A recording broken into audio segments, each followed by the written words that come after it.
माखनपुर गांव के अंदर रेशमा नाम की एक लड़की रहा करती थी, जो कि बहुत मेहनती थी लेकिन अनाथ थी। वो कोई न कोई काम करके अपने घर का गुजारा चलाया करती। जब वो 10 साल की थी तो उसकी माँ चल बसी, जिसके कुछ सालों बाद उसके पिता उसे गांव में अकेला छोड़कर शहर चले गए और फिर वापस कभी आकर उसकी खोज खबर तक नहीं ली। कुछ न कुछ काम करके वो लड़की अपना पेट पाल रही थी। एक दिन उसके घर विमला काकी कुछ लड्डू लेकर आती है और कहती है, ले रेशमा, ये लड्डू मैं तेरे लिए लेकर आई हूँ। घर पर बच गए थे तो मैंने सोचा तू खा लेगी। वैसे भी गरीब बच्ची का पेट भरना चाहिए, जैसे भी भरे। शुक्रिया काकी। और मेरे पैसे? कैसे पैसे रेशमा? किन पैसों की बात कर रही है तू? काकी, मैंने आपकी बेटी की शादी में आपके घर का काम संभाला था और ये तो सब जानते हैं ना कि गांव में किसी के घर भी शादी होती है तो मैं झाड़ू पोछे का काम संभालने के पैसे लेती हूँ।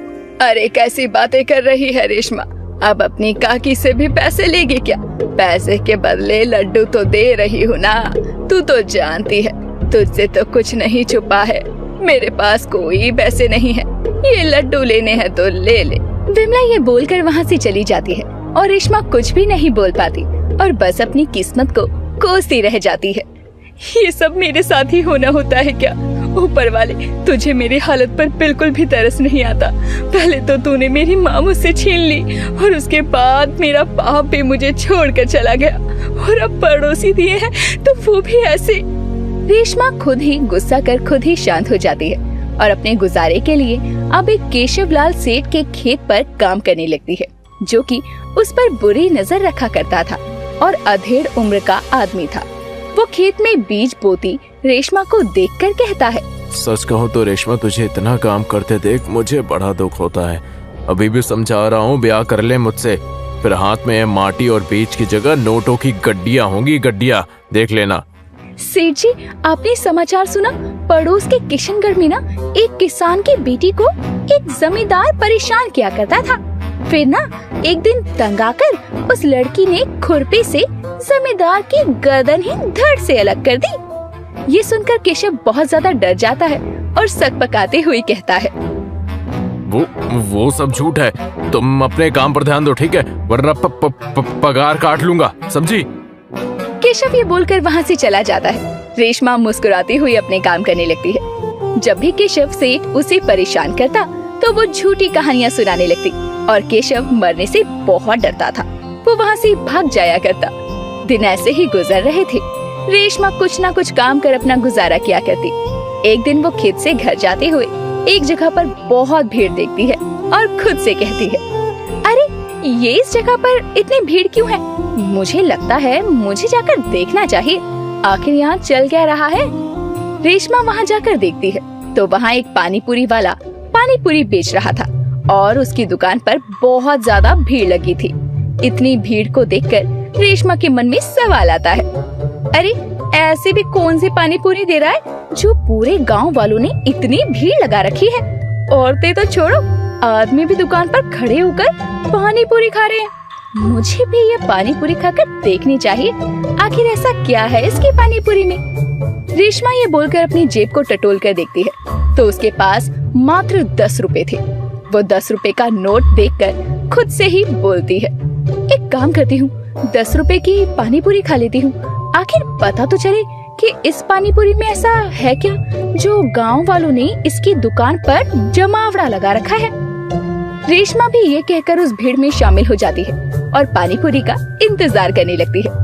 लेकिन जैसे ही रेशमा का नंबर आता है तो पानीपुरी वाला मनोज कहता है, अरे माफ करना, पानीपुरी तो खत्म हो गई है। कोई बात नहीं, मैं फिर कभी यहाँ आऊँगा तो सबसे पहले तुम्हें ही पानीपुरी खिलाऊंगा, ठीक है? खत्म हो गई? ऐसे कैसे खत्म हो गई? अरे ऐसा भी क्या बेचते हो तुम पानीपुरी में मिलाकर जो पूरा गांव तुम्हारी पानीपुरी पर टूट रहा है? मैं तुम्हें ऐसे तो नहीं बता सकता। जब मैं अगली बार पानीपुरी दोबारा लेकर आऊंगा तब तुम खुद खाकर देख लेना, ठीक है? मनोज ये बोलकर अपना ठेला लेकर वहाँ से चला जाता है। वहीं रेशमा भी बड़बड़ाते हुए अपने घर की तरफ जाने लगती है और अपने घर जाकर खुद से बोलती है, आखिर क्या है ऐसा उस पानीपुरी वाले की पानीपुरी में जो पूरा गांव उसकी पानी पूरी के पीछे इतना पागल है। कितनी भीड़ लगा रखी थी, लप्पू सी तो पानी पूरी है। मैंने तो आज तक इतनी भीड़ पानी पूरी वाले की दुकान पर नहीं देखी। अब तो कल उसकी पानी पूरी खाकर देखूंगी, तभी मुझे पता चलेगा। रेशमा ये बोलकर सोने चली जाती है, लेकिन उसके दिमाग में पानी पूरी का ही ख्याल आ रहा था और उसे नींद नहीं आती। वो सपने में भी खुद को पानी पूरी खाते हुए देखती है और बहुत बेचैन हो जाती है। कुछ दिन बीतते हैं और उसके बाद मनोज पानी पूरी वाला गांव में दोबारा आता है और अपने वादे को निभाते हुए वो सबसे पहले पानी पूरी रेशमा को खिलाता है। रेशमा वो पानी पूरी खाती है तो उसे बहुत स्वादिष्ट लगती है और उसे खाने के बाद रेशमा अपने घर की तरफ बढ़ते हुए खुद से कहती है, मानना पड़ेगा पानी पूरी तो बहुत स्वादिष्ट थी। गांव वालों को पसंद भी आ रही है, लेकिन ऐसी पानी पूरी तो मैं भी बना सकती हूँ। मैंने आज तक गांव की कई शादियों में तरह तरह के पकवान बनाए हैं, तो ये पानी पूरी किस मर्ज की दवा है। अब रेशमा केशव सेठ के घर पर उसके घर का काम करने के लिए जाती है और जैसे ही केशव सेठ थोड़ा इधर उधर होता है, वो केशव का मोबाइल लेकर उसमें YouTube की वीडियोस प्ले करती है और पानी पूरी बनाने की विधि देख लेती है और अपने मन में ठान लेती है कि वो पानी पूरी का ठेला लगाएगी। अब तो रेशमा तुझे पानी पूरी का ठेला लगाने से कोई नहीं रोक सकता। वो पानी पूरी वाला बाहर से पानी पूरी बेचने आता है। लोग इतना पागल होकर उसकी पानी पूरी खाते हैं। जब गांव में ही पानी पूरी मिलेगी तो सोच तेरी कितनी अच्छी कमाई होगी। रेशमा ने ये बोला था कि तभी उसका सेठ वहाँ आता है और उसके हाथ में अपना मोबाइल देखकर वो फोन छीनते हुए कहता है, जमीन पर रहने वाले लोग आसमान में उड़ने का सपना नहीं देखा करते। तू पानी पूरी बेचेगी? तेरी शक्ल देखी है तूने? तू हमेशा दूसरों के यहाँ काम करने के लिए पैदा हुई है और बड़ी पानी पूरी बेचने वाली। सेठ ऐसा मत कहो, इंसान चाहे तो क्या नहीं कर सकता। आपके यहाँ काम करती हूँ, इसीलिए मुझे पैसे देते हो, मुफ्त का नहीं खाती जो आप मुझे सुना रहे हो। अब रेशमा ना आपको पानी पूरी बेच कर दिखाएगी, देख लेना आप। रेशमा अपने घर आती है। वो ठान चुकी थी कि वो अपने जीवन में कुछ करके दिखाएगी। उसने अपनी शादी के लिए कुछ पैसे खुद ही जोड़े थे, क्योंकि वो अनाथ थी। उसका भविष्य सोचने वाला कोई नहीं था। वो पैसों से पानी पूरी का ठेला लगाती है। उसकी दुकान पर एक छोटी सी बच्ची आती है और कहती है, दीदी दीदी पानी पूरी खिलाओ ना। अभी देती हूँ, रुको। रेशमा बच्ची को जैसे ही पानी पूरी देती है, बच्ची को उसमें बहुत मिर्ची लगती है और वो बच्ची उसे थूक कर रोने लगती है और बोलती है, इसमें तो बहुत मिर्ची है, मैं इसको नहीं खा सकती दीदी, आप भी गंदे हो और आपकी पानी पूरी तो बहुत गंदी है। वो बच्ची ये बोलकर रोते हुए चली जाती है। ऐसे ही दिन बीतते हैं। कभी कोई पानी पूरी के पानी को ज्यादा मिर्ची वाला कहता तो कोई ज्यादा मीठा। इन सब चीजों से वो बहुत परेशान हो जाती है और घर में अकेली बैठकर ये सब सोच रही होती है कि तभी वहाँ विमला एक बर्तन में कुछ खाने को लेकर आती है और रेशमा से कहती है, ले रेशमा, तेरे लिए हलवा लेकर आई हूँ। वो क्या है ना, थोड़ा हलवा बच गया था, मैंने सोचा फेंकने में जाएगा तो क्यों ना तुझे दे दूं। तूने भी उस दिन मुझसे पैसे ना लेकर मुझ पर कितना बड़ा एहसान किया था। आप तो ऐसे बोल रही हो काकी जैसे मैं पैसे मांगती और आप दे देती। क्या आप भी? अच्छा ये सब छोड़ो, मुझे हलवा दो, बहुत भूख लगी है। रेशमा जैसे ही हलवा खाकर देखती है तो वो फीका था, जिसे वो मुंह से निकाल कर कहती है, अरे काकी ये क्या, ये हलवा कैसा है? मेरे मुंह का स्वाद क्यों बिगाड़ रही हो? अगर हलवा नहीं देना था तो मना कर देती ना, ये तो फीका है। अरे धत तेरे की, माफ करना रेशमा, वो क्या है ना, तेरे काका मीठा नहीं खाते, उन्हें शुगर है ना, इसलिए मैं गलती से उनका हलवा तेरे लिए ले आई और तेरा हलवा उन्हें दे दिया। तभी मैं कहूँ इतनी चटकारे लेकर हलवा क्यों खा रहे थे? यानी कि आपने सबके लिए अलग अलग तरह का हलवा बनाया था? हाँ और नहीं तो क्या। अरे अब हर किसी का स्वाद अलग होता है, इसीलिए मैंने अलग अलग तरह का हलवा बनाया। तेरे काका मीठा नहीं खाते तो सबसे पहले फीका हलवा निकाला, फिर उसमें चीनी मिला दी। उसके बाद मेरी छोटी बेटी किशमिश नहीं खाती तो सबसे पहले उसके लिए थोड़ा सा बिना किशमिश का हलवा निकाला और आखिर में सबके लिए किशमिश डाल दी हलवे में। चल तुझे हलवा फिर कभी खिला दूंगी, अब मैं जाती हूँ, तू सो जा। विमला ये बोलकर चली जाती है, लेकिन वो ये नहीं जानती थी कि वो रेशमा को उसकी सफलता का रहस्य बताकर चली गई थी। जिसके बाद रेशमा सोती नहीं है और पूरी रात मेहनत कर पानी पूरी के लिए अलग अलग तरह का पानी बनाती है और 6 बर्तनों में भर लेती है। उसने पानी पूरी के लिए पूरी रात जगकर मीठा पानी तैयार किया, पुदीने का पानी बनाया, इमली का पानी बनाया, धनिये का पानी, जीरे का पानी और हींग का पानी भी तैयार किया, जिसे अगले दिन वो बेचने लगती है और उसकी दुकान पर बहुत भीड़ होती है और सब उसकी पानी पूरी की तारीफ कर रहे थे। उसकी पानी पूरी कुछ ही घंटों में खत्म हो जाती है। तभी एक डोना लिए एक हाथ आगे आता है और वो हाथ मनोज का था। रेशमा उसे देखकर मुस्कुराते हुए कहती है, माफ करना, आज तो पानी पूरी खत्म हो गई, लेकिन कल जब मैं फिर से पानी पूरी की दुकान लगाऊंगी तो सबसे पहले पानी पूरी आप ही को खिलाऊंगी। मनोज भी ये सुनकर हंसने लगता है और उसे रेशमा की मेहनत बहुत पसंद आती है। मनोज जहाँ एक तरह का पानी बेचा करता, वहीं रेशमा ने अपने दिमाग को लगाकर 6 तरह का पानी पूरी का पानी तैयार किया था और केशव सेठ भी उसकी सफलता देखकर जलने लगता है और उसका मुंह बंद हो जाता है। जिसके बाद रेशमा भी धीरे धीरे मनोज के नजदीक आने लगती है। दोनों एक दूसरे के साथ शादी कर लेते हैं और मिलकर अपने पानी पूरी का ठेला चलाने लगते हैं और दूर दूर तक गांव में मशहूर हो जाते हैं। गरीब का दाल चावल। मुन्नी 21 साल की अनाथ लड़की है। अपना पेट पालने के लिए वो कचरे में से बोतल जमा करके कबाड़ी को बेचती है। मुन्नी के पास पक्का घर नहीं था, वो झोपड़ी में रहती है। बारिश के मौसम में उसके घर में पानी आ रहा था। अचानक से तेज आंधी आई और उसके घर की छत उड़ गई। परेशान हो गई हूँ मैं, क्या फायदा ऐसी जिंदगी का। भगवान, आप मुझे उठा क्यों नहीं लेते, तंग आ गई हूँ मैं। हर कोई मुन्नी को गंदी नजर से घूरता था। एक दिन मुन्नी कचरे में से बोतल ढूंढ रही थी, तभी एक आदमी मुन्नी के पास आता है। मुन्नी, अरे मुन्नी, तब से कचरे में क्या ढूंढ रही है? तुझसे मतलब, अपना काम कर तू। आए हाय, तीखी जबान। मेरे साथ मेरे घर चल, तुझे रानी बना के रखूंगा। वो आदमी गंदी नजर से मुन्नी को देखता है और फिर बातों बातों में मुन्नी का हाथ पकड़ के अपनी तरफ खींचता है। अगली बार अगर मेरा हाथ पकड़ा ना तो सबके सामने थप्पड़ मारूंगी तुझे। हरामजादे, भाग यहाँ से। बूढ़ी माँ अपने ढाबे से ये देख रही होती है। मुन्नी लड़की होके भी बिना डरे उस आदमी को थप्पड़ मार देती है। मुन्नी की हिम्मत देखकर बूढ़ी माँ उसके पास आती है। वाह बेटी, तुझ में तो बहुत हिम्मत है। अब वो आदमी अपनी पत्नी का भी हाथ पकड़ने से पहले सोचेगा। ऐसे लोगों के साथ ऐसा ही होना चाहिए माँ जी, कल पता नहीं क्या करेगा। हाँ बेटी, पर तू कचरा क्यों चुनती है? अनाथ हूँ ना मैं, अपना गुजारा करने के लिए ये सब करना पड़ता है मुझे, और इसी बात का फायदा ये लोग उठाते हैं। राह चलते छेड़ना, बुरी नजर से देखना। अगर मेरा भी परिवार होता तो ऐसा नहीं होता मेरे साथ। मेरी भी कोई औलाद नहीं है, अब से तू यहीं मेरे साथ रहेगी, एक परिवार की तरह। क्या सच में? हाँ, अब से ये ढाबा जितना मेरा उतना ही तेरा है। मुन्नी बूढ़ी माँ के साथ उन्हीं के ढाबे पे रहने लगी। हर दिन ढाबे की साफ सफाई, झाड़ू पोछा और खाना बनाने में बूढ़ी माँ की मदद करती थी वो।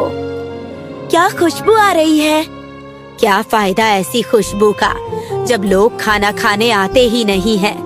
सब लोग उस बड़े होटल में खाना खाने जाते हैं, इस ढाबे में तो कोई भी आता ही नहीं है।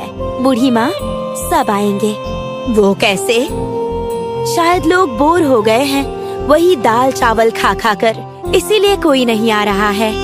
मुझे तो ज्यादा कुछ बनाना भी नहीं आता, तुझे आता है? हाँ, अब से खाना मैं बनाऊंगी। मुन्नी ने दाल चावल की जगह खट्टी दाल और मिर्च वाले चावल बनाए। मुन्नी के खाने की खुशबू बाहर तक आ रही थी। खुशबू इतनी अच्छी थी कि बूढ़ी माँ से रहा नहीं गया और वो एक प्लेट में खाना परोसकर खाने लगी। अरे वाह मुन्नी, क्या दाल चावल है, मुझसे तो रहा नहीं जा रहा है, थोड़े और दे देना। हाँ हाँ, अभी देती हूँ। ऐसे ही घूमते घूमते 4-5 लोगों का ग्रुप उनके ढाबे पर आता है। कहिए, क्या दूं? यहाँ का स्पेशल खाना क्या है वो दे। थोड़ी जल्दी दे, पेट में चूहे दौड़ रहे हैं। अभी तो खट्टी दाल और मिर्च वाले चावल हैं। जो भी है जल्दी दे दो। मुन्नी ने उन्हें खट्टी दाल और मिर्च वाले चावल दिए। सब लोग बड़े चाव से खाना खाने लगे, जैसे कई दिनों के भूखे हो। उन्होंने दोबारा खट्टी दाल और मिर्च वाले चावल मंगवाए। इस खाने के सामने तो बड़े बड़े होटल का खाना भी फेल है। अब से मैं यही खाना खाने आऊंगा। हाँ, मैं भी। दोनों बहुत खुश होते हैं। तुम्हारी वजह से मेरा ढाबा फिर से चल पड़ा है बेटी। धीरे धीरे उनके ढाबे पर लोगों की भीड़ बढ़ती गई। लोग दूर दूर से खट्टी दाल और मिर्च वाले चावल खाने आने लगे। क्या स्वाद है, मजा आ गया। लोगों की बढ़ती भीड़ के साथ मुन्नी का काम भी बढ़ गया। मुन्नी ने एक लड़के छोटू को काम पर रख लिया और दूसरी तरफ बड़े बड़े होटल वालों का नुकसान हो रहा था। उन्हीं में से एक था विवेक। इनके खट्टी दाल और मिर्च वाले चावल की वजह से हमारा होटल बंद ना हो जाए। कुछ ना कुछ तो करना पड़ेगा। विवेक मुन्नी के ढाबे पर नजर रखने लगा। कितने कस्टमर्स आते हैं, कौन कौन ढाबे पर काम करता है, सब कुछ। एक दिन विवेक छोटू को रास्ते में रोक लेता है। ओ छोटू। जी कहिए, आपको मेरा नाम कैसे पता है? तेरे बारे में मुझे बहुत कुछ पता है। छोटे से घर में रहता है, तुझे बाइक खरीदनी है, पर तेरे पास उतने पैसे नहीं है। आपको मेरे बारे में इतना कैसे पता? ये सब छोड़, तुझे बाइक चाहिए ना, मैं दिला दूंगा। उसके लिए तुझे मेरा एक छोटा सा काम करना होगा। विवेक ने छोटू को पॉइजन की छोटी सी शीशी दी। तू चुपके से खाने में ये डाल देना, डर मत, इससे कोई मरेगा नहीं। किसी को पता चल गया तो? किसी को कुछ पता नहीं चलेगा। तुझे बाइक चाहिए या नहीं? हाँ हाँ। छोटू चुपके से खट्टी दाल में वो केमिकल मिला देता है। लोगों की भीड़ हर दिन की तरह भरी हुई थी। सब लोग जहर वाला खाना खा लेते हैं। खाना खाने के थोड़ी देर बाद लोगों की तबीयत खराब होने लगती है। सब लोग उल्टियाँ करने लगते हैं और विवेक तुरंत फूड ऑफिसर को वहाँ बुलवा लेता है। हमें कंप्लेंट मिली है, आपके खाने में पॉइजन मिला है। क्या? नहीं सर, मैं अपने खाने में कोई मिलावट नहीं करती हूँ, आप चेक कर लीजिए। वो तो हम करेंगे ही। फूड ऑफिसर रसोई घर में चेक करते हैं। उन्हें पॉइजन की शीशी मिलती है और खट्टी दाल के ऊपर साफ साफ पॉइजन दिख रहा होता है। ये शीशी किसकी है मुझे नहीं पता, और किसने ये दाल में मिलाई मैं ये भी नहीं जानती हूँ। जहर मिलाती है। अब तुझे जेल में पता चलेगा कि लोगों की जान के साथ खेलने का नतीजा क्या होता है। मुन्नी ऑफिसर को समझाने की कोशिश करती है, पर कोई भी मुन्नी की बात नहीं मानता है और मुन्नी को जेल हो जाती है। विवेक बहुत खुश होता है। लोग पहले की तरह उसके होटल में आने लगते हैं। बहुत अच्छा लग रहा है। इतने दिनों बाद फिर से इतने लोगों की भीड़ देख के अब भगवान जाने अब मुन्नी की क्या हालत होगी। विवेक छोटू को एक महंगी बाइक दिला देता है। अब से ना तू मुझे जानता है ना मैं तुझे। हाँ। 6 महीने बाद जैसे तैसे बूढ़ी माँ मुन्नी की जमानत करवाती है। अब फिर से मुझे अपना ढाबा चालू करना होगा। पहले ये पता लगाना होगा कि पॉइजन की शीशी आई कहाँ से थी। मुन्नी ढाबे पर पहुँचती है।